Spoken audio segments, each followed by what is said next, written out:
Assalamualaikum warahmatullahi wabarakatuh. Apa khabar semua? Alhamdulillah, syukur kepada Tuhan. Akhirnya kita sampai juga dekat rumah setelah kereta kita rosak di pertengahan jalan Kahang ya.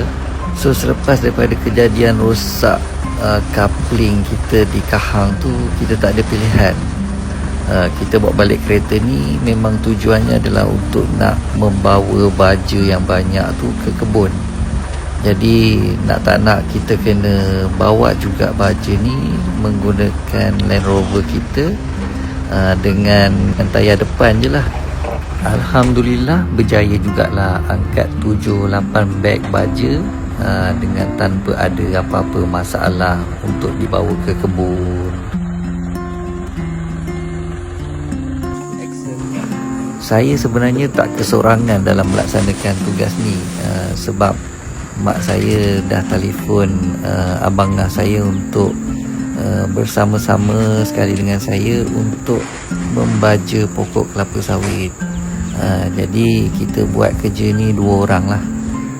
Apa lagi, dah sampai kat kebun, kita turunkan baja, kita pun mula membaja.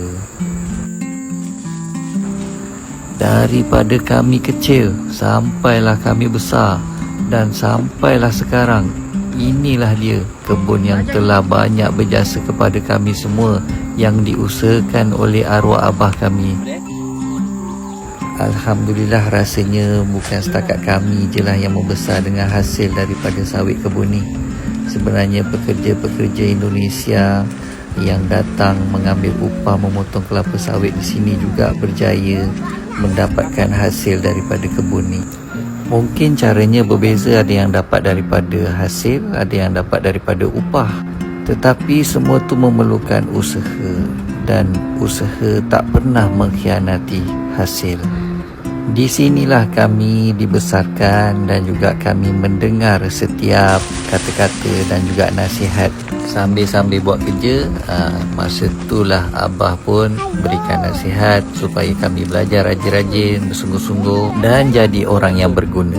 Alhamdulillah abah, terima kasih abah, sebab dengan usaha abah ni sekarang kami semua dah berjaya hidup dengan selesa. InsyaAllah kami semua akan jaga amanah abah ni dengan baik. Amin.